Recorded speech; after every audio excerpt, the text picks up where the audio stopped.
80%. Can you believe that? Yeah. That's how much the abuse of Cobalt Strike has dropped in the past 2 years. Yeah, that's a pretty wild swing, isn't it? Really shows you how much things can change in the cyber landscape. Definitely a sign of the times. Well, welcome to the Cybersecurity HQ Daily News Report for today, March 10th, 2025. We've got a lot to unpack, so let's get right into it. Today, we're going to deep dive into some pretty major stuff. That massive cyber attack Elon's been going on about over at X, a malware campaign playing off that whole Trump coins thing, and wouldn't you know it, some fresh SCADA flaws that just dropped. Oh, and don't forget about that big decrease in Cobalt Strike abuse we were just talking about. That's worth digging into for sure. Absolutely. We also have a developer who got convicted, can you believe that, for basically trying to burn his company to the ground. And then we'll look at Google throwing around millions in bug bounties, a PHP vulnerability, it's getting exploited left and right, healthcare breaches, the U.S. seizing a crypto exchange. And that's just the tip of the iceberg. We've got botnets taking over cameras, fake ransomware letters, a huge info stealer campaign, even a company called National Presto Industries getting hit. So much to cover. Plus, a NTT-Com data breach, ransomware hitting schools, new AI protection from Google Cloud, a ton more Medusa attacks. Oh, and Armis bought another company, which, seems like they're on a shopping spree. And let's not forget about that billion-dollar crypto heist. Seriously. Billion with a B. Oh, man, that's right. It's just insane what's going on out there. We'll also look at a new bill about vulnerability disclosure, a Nigerian hacker who got extradited, the financial world freaking out about Cercier, and the takedown of the bad box botnet. Plus some new AI security funding, VMware ESXi flaws, China's iSoon hackers getting indicted. And more.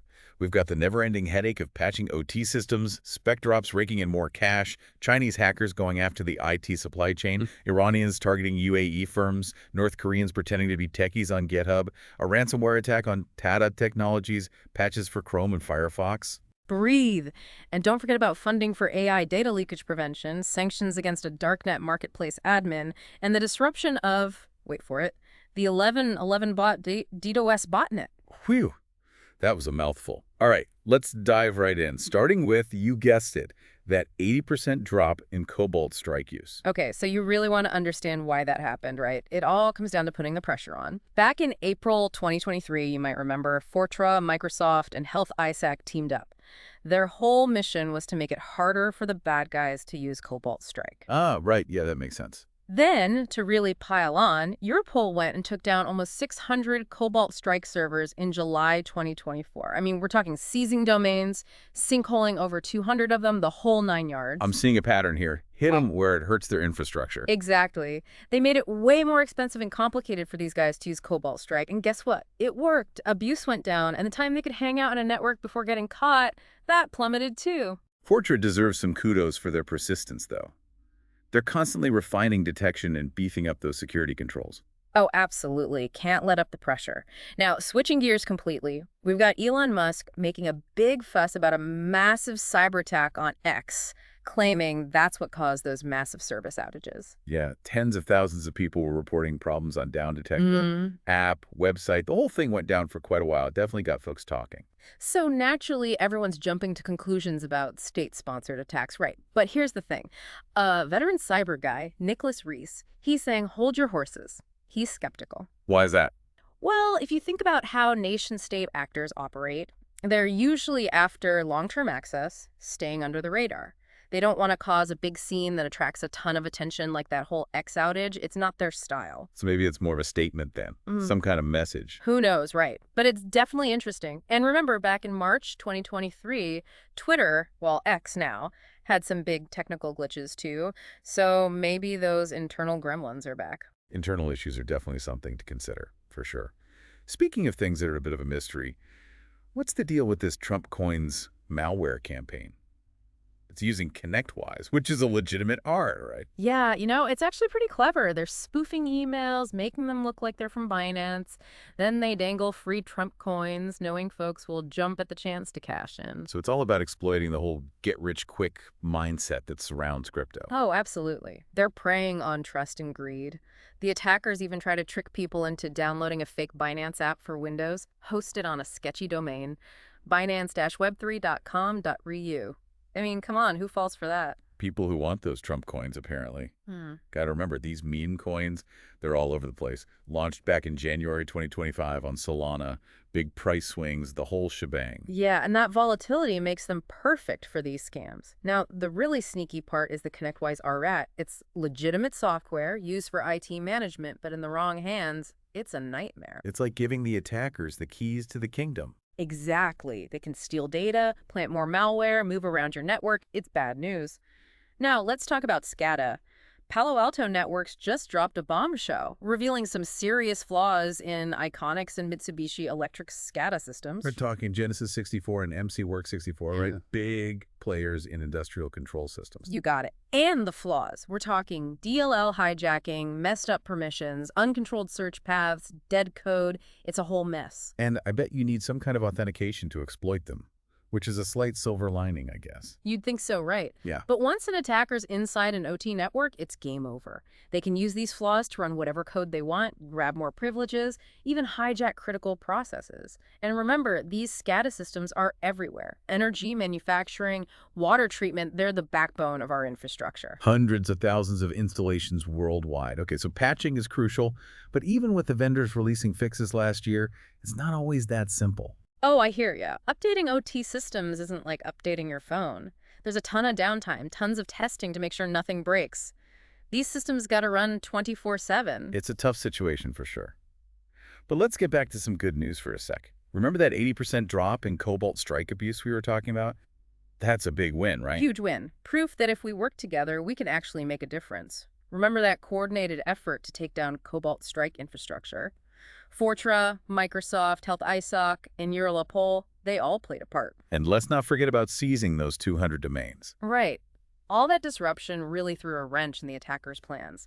But Fortra deserves a shout-out for staying vigilant. Their constant work on automated detection and improving security controls is crucial to keeping those numbers down. It's a good reminder that we can't get complacent. Now, for something completely different, we've got this case, Davis Liu, a software developer in Texas. Sounds like he was holding a grudge, big time. Oh yeah, talk about an insider threat. This guy got convicted of sabotaging his former company's systems after some corporate shakeup back in 2018. So what'd he do? Basically, he spent months slipping in resource hogging code to bog down the system, deleted a bunch of employee profiles, and get this, he even planted a kill switch. Called it isdelenable dinaid. Activated it on his last day, September 9th, 2019. Wow, talk about going out with a bang. Total chaos. Thousands of users were affected. Tried to cover his tracks too, deleted data from his work laptop, started researching how to hide his activity online. The damage. Hundreds of thousands of dollars. It's a real wake-up call. Shows you how much damage a disgruntled insider can do, especially if they know their way around the tech. Absolutely. Now, let's shift gears to something a bit more positive. Google's been throwing around some serious cash with their bug bounty program. Oh yeah, they're not messing around. In 2024 alone, they paid out $11.8 million to over 660 researchers. That's on top of the $65 million they've awarded since the program started back in 2010. Add in some recent rewards, and we're talking potentially $71 million. That's a lot of money, but I guess it's a drop in the bucket for a company like Google. Sure, but it shows they're serious about security. And they've upped the ante, too. In 2024, they restructured the whole reward system.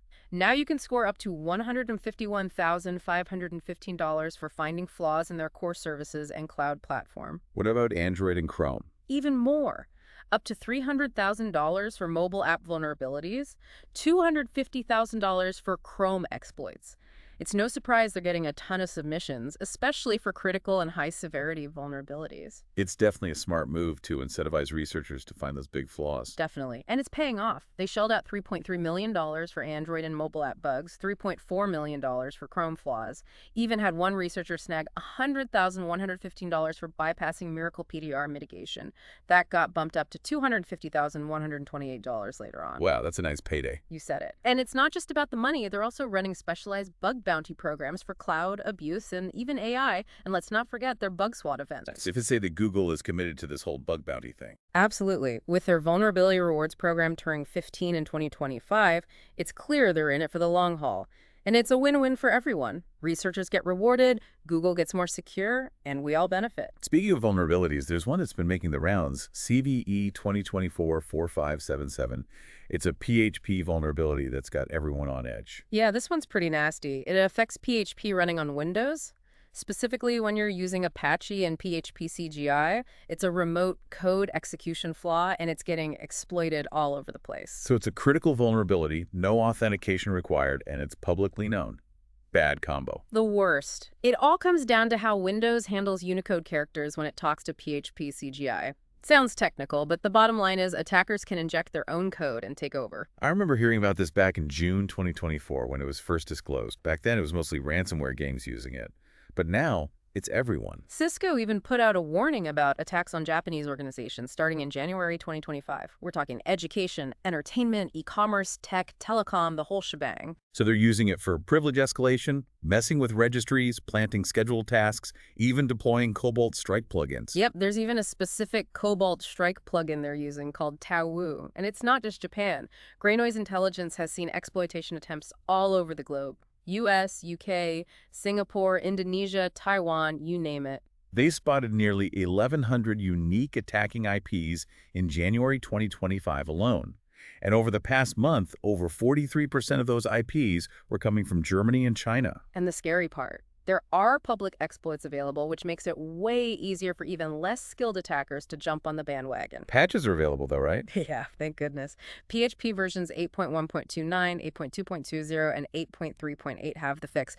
But the problem is getting people to actually patch their systems is a whole other story. It's the never-ending struggle. Now, shifting gears to healthcare, it seems like they just can't catch a break. 4 new data breaches have been reported, affecting over 560,000 people. It's a sad state of affairs. These attacks just keep coming. This time we've got Sunflower Medical Group, Hillcrest Convalescent Center, Gastroenterology Associates of Central Florida, and Community Care Alliance all hit.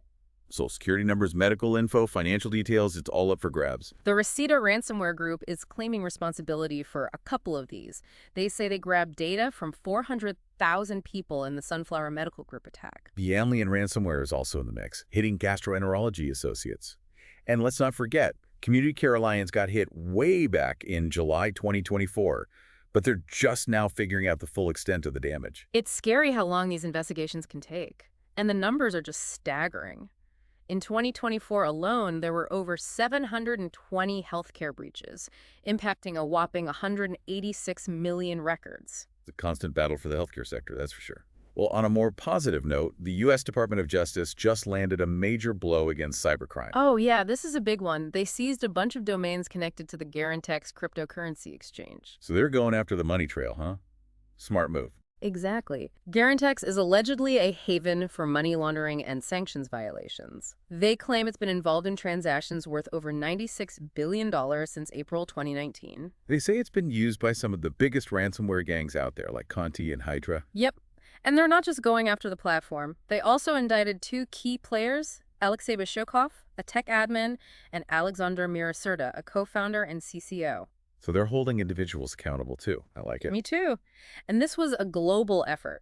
German and Finnish authorities were involved, which shows just how widespread these cybercrime operations are. They managed to snag some key databases and freeze over $26 million in crypto assets. Nice.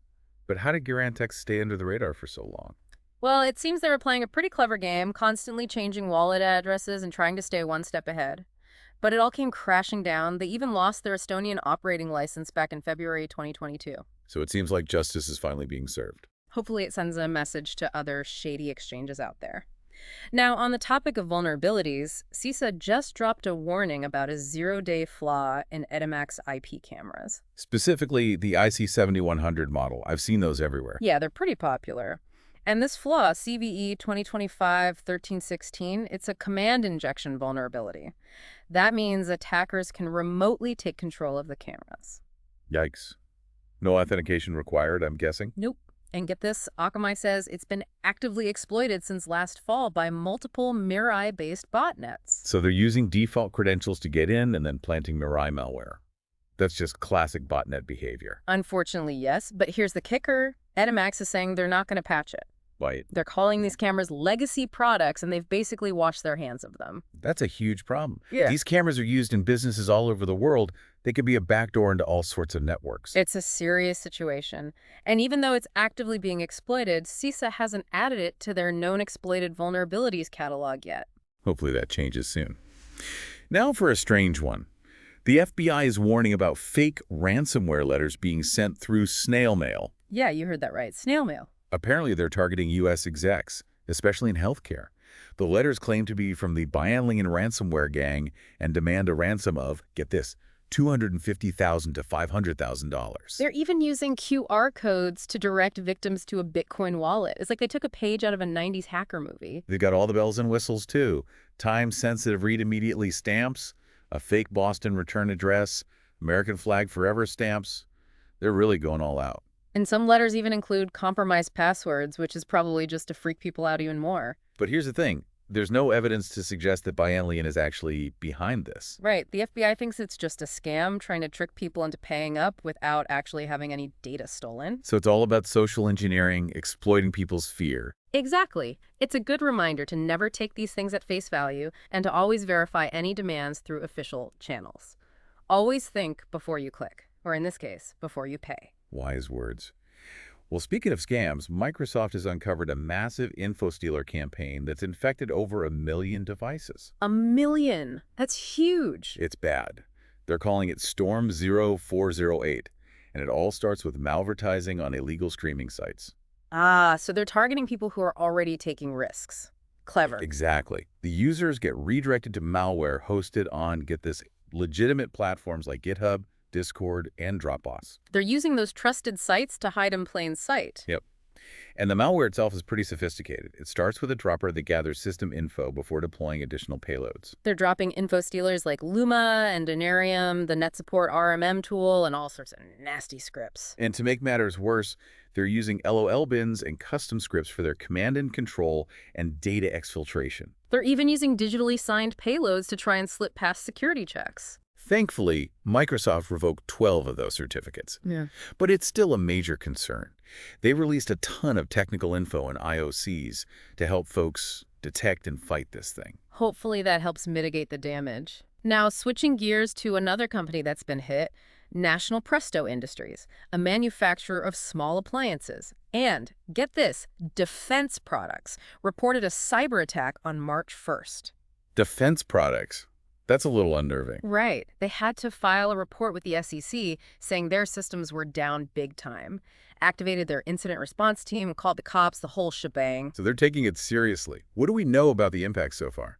Well, shipping and receiving are messed up, manufacturing is down, and back office functions are crippled. Even their phone lines are out. That's a huge disruption. Totally. And they're saying this could have a material financial impact. No kidding. Have they said what kind of attack it was? Not yet. They're still doing their forensic analysis, but with a system outage that bad, ransomware is definitely on the table. Makes you wonder what kind of data they might have lost, or what systems might be compromised. Okay, let's talk about NTT Communications Corporation. They're a major telecom player, and they've just disclosed a data breach. Yeah, this one's affecting almost 18,000 of their corporate clients. It all started on February 5th, when someone got unauthorized access to their internal systems. So they found the intrusion and locked things down, but then they discovered another compromised system on February 15th. Sounds like they've got a bit of a mess on their hands. The attackers got their hands on some sensitive info, contract numbers, company names, contact details, service details. The good news is, it doesn't sound like end-user data was affected. But still, this kind of breach can be a goldmine for attackers who want to target those corporate clients. Absolutely. Imagine the phishing campaigns they could launch with that info. At least NTT Com is notifying the affected customers and promising to beef up security. Well, hopefully they learn from this. Moving on, we've got another ransomware attack to talk about. This time, it's Caruth Compliance Consulting, a company that handles retirement services for a whole bunch of school districts. So this one has the potential to affect a lot of people. It's bad. They noticed something fishy back in December 2024 and realized that someone had been snooping around their systems from December 19th to 26th.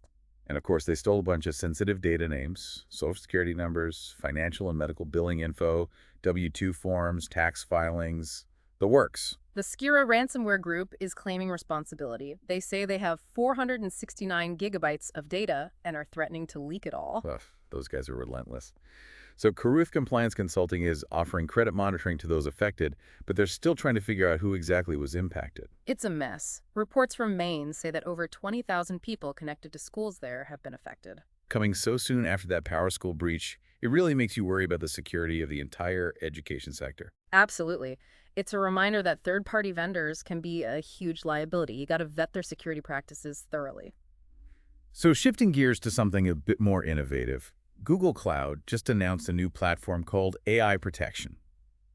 It's all about managing the risks that come with generative AI. It's about time. With all the excitement around AI, we need to be thinking about security too. Right, so Google's focused on three main things: figuring out what AI assets a company has, securing those assets, and managing any threats that pop up. It's all integrated with their security command center, so it's all in one place. And they're doing some really cool stuff, like automatically finding all the AI models, apps, and data sets a company is using, and then mapping out how they all connect. They're also extending their sensitive data protection to cover AI datasets, which is super important. Right. Got to protect that data.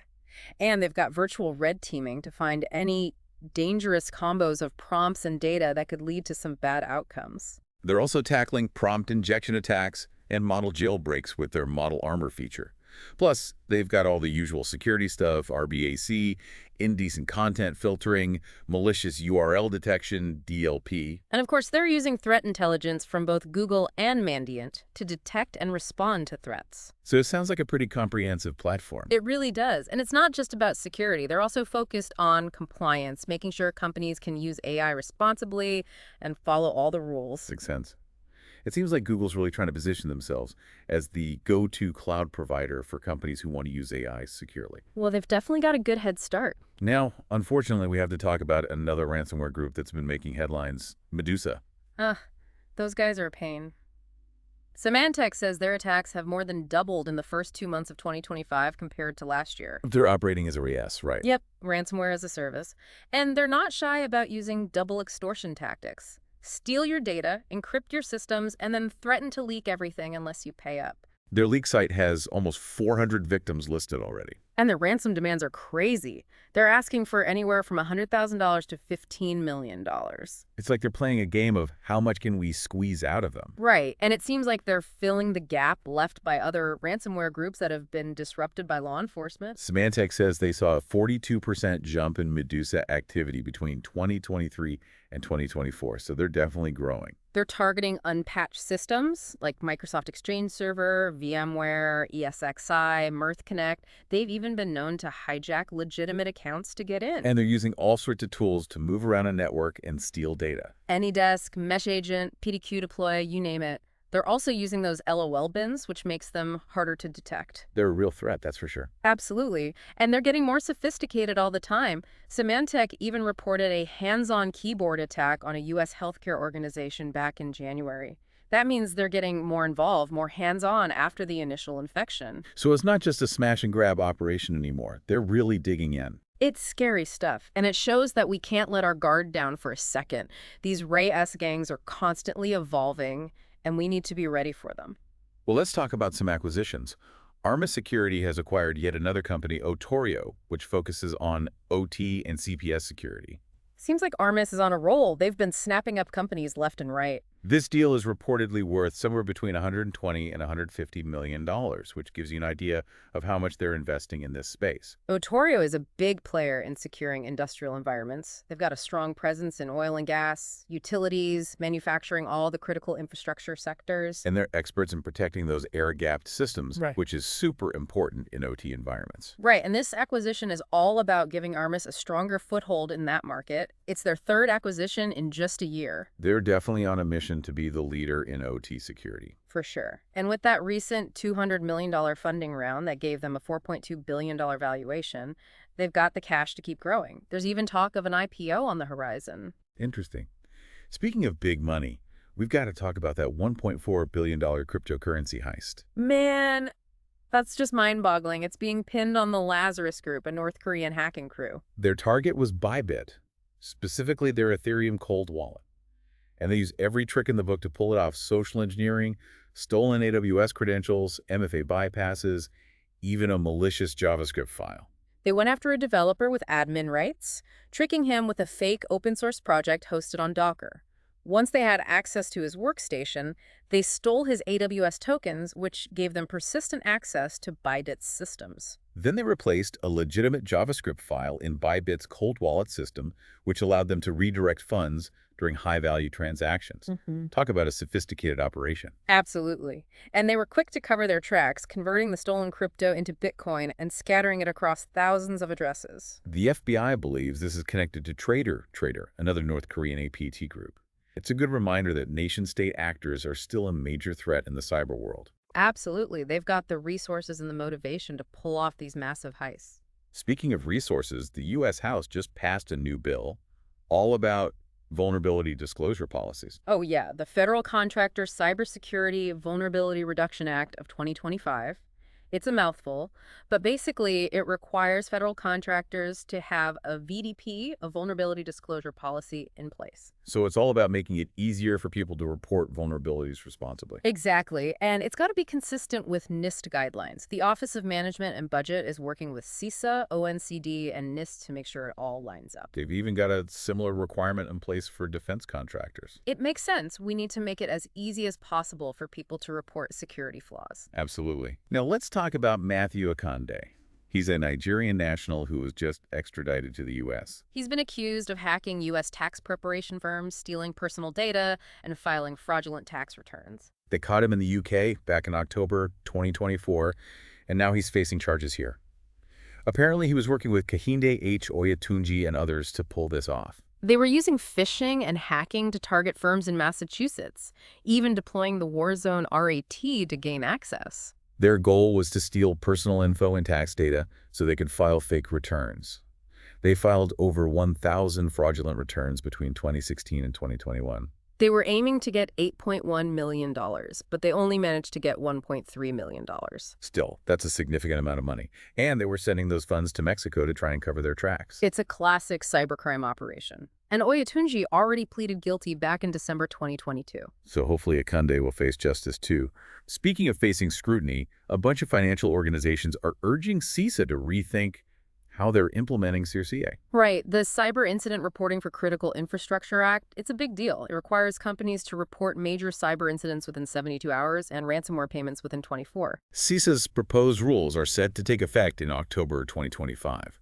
But groups like the American Bankers Association, the Bank Policy Institute, and others are pushing back. They're saying that the proposed rules are way too burdensome and will actually hinder their ability to respond to attacks. They want CISA to focus on helping companies respond effectively, not just gathering information. It's a tough balance. We need to understand what's happening, but we also need to give companies the space to deal with these incidents. Well, hopefully CISA will listen to their concerns. Now, for some good news, the Badbox 2.0 botnet, which was targeting Android devices, has been disrupted. That's a relief. This botnet was massive, infecting over 1 million devices worldwide. It all started back in 2023 when researchers found the first Badbox botnet, which was spread through backdoored firmware.